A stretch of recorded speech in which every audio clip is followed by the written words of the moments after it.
Hello ladies and gentlemen, welcome to the third part of the second arc here on the Pokemon Black from the Magnificent 12. And as you heard, I have two brand new Pokemon, which is of course the Pidove and the Blitzel. Pretty good choices here, you probably think to yourself. Yes, one's electric, the other one's a flying type. One with big pets, the other one's got, lightning rod. Anyway, we have to, go into the cave after Cheren to take on Team Plasma. Pretty much what you've got to do here is that we have to beat these.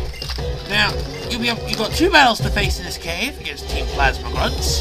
First off is a single battle. The other one is, I'll show you. Team Plasma Grunt number 1 has a Patrat at level 10, I believe. Yeah, actually level 12. Oshawott is our best choice here. Starters are starters, and starters show them off. One has Bide, the other one's got, try and attack with Water Gun. How can someone have two detects in a row? It's physically impossible. As usual, unfortunately, he just doesn't protect himself, so I use Focus Energy. He whacks me Bite. I use Water Gun to inflict a critical, well, I thought it was a critical hit, anyway. Just let's use some pretend. Anyway, moving on. Water Gun. 2 Water Guns down. He's dead. And team, well, let's just carry on.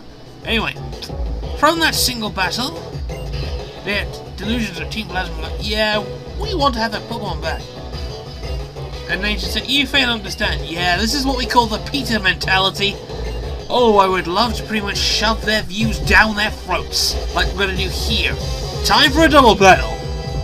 Yes, double battle time. Your first official competitive double battle match against, of course, Team Plasma. 2 Patrats at 12. Oshawott and Snivy come out to protect and defend against the evil forces of the Plasma Decepticons. I don't know. One's got Bide. So I target the one on the right. Snivy's the very more defensive. I got more health than he is. And I have to take him out because he's going to be a problem. Like that. I call that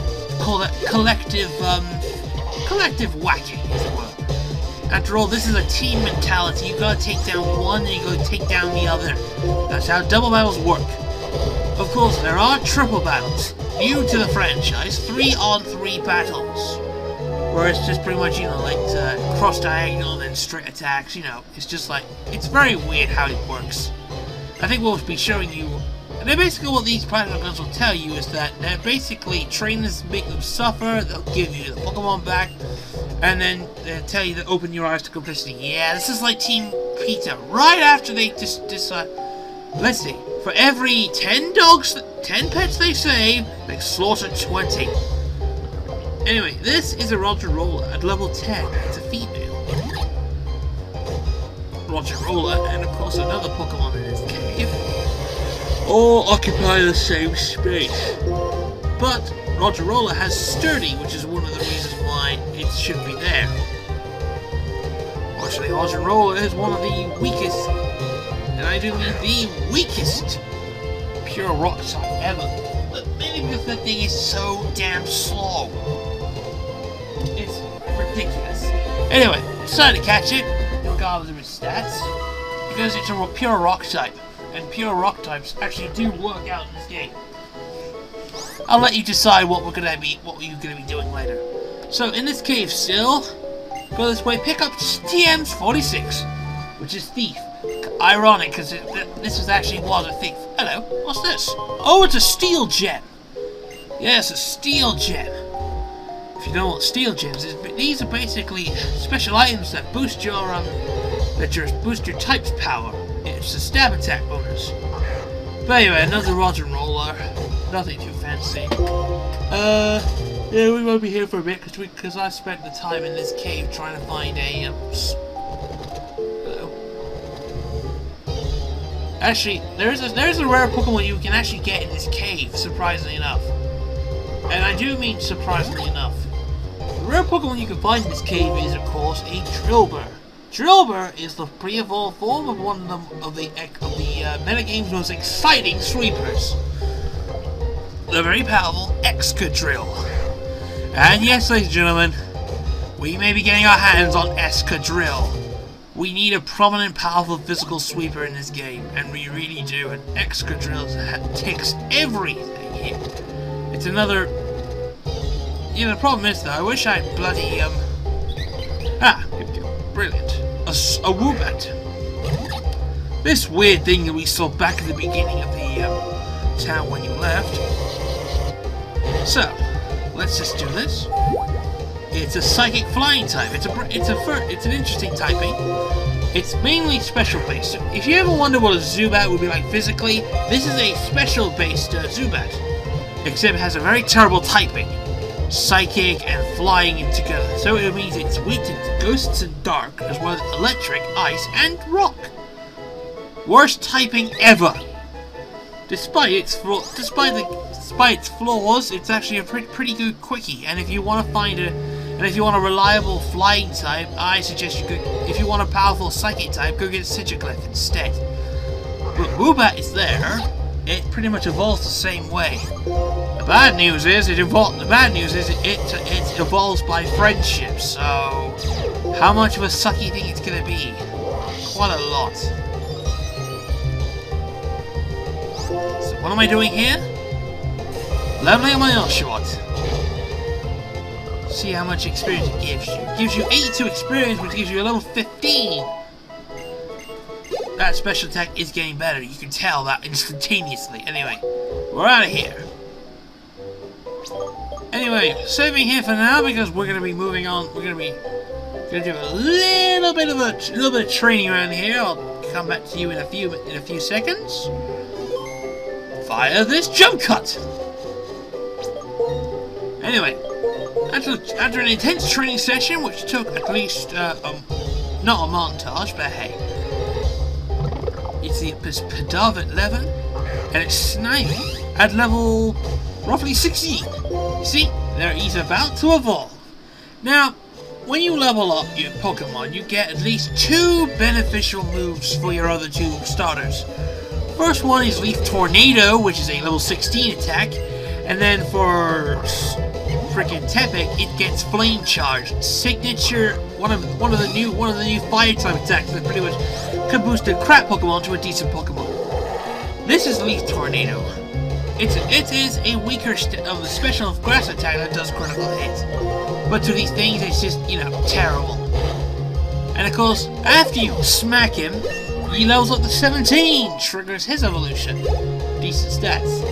Pidove's next, and you gotta choose your next Pokemon as well, so swapping out Snivy, go Tepig. Just want to show off these new moves. And I do. Now, Tepig learns Flame Charge. Flame Charge is a 50 attack that, once hit, increases his speed. Like so. Very handy move, I always thought. Level 17 boost, too. And then Lillipup comes out as the last choice here.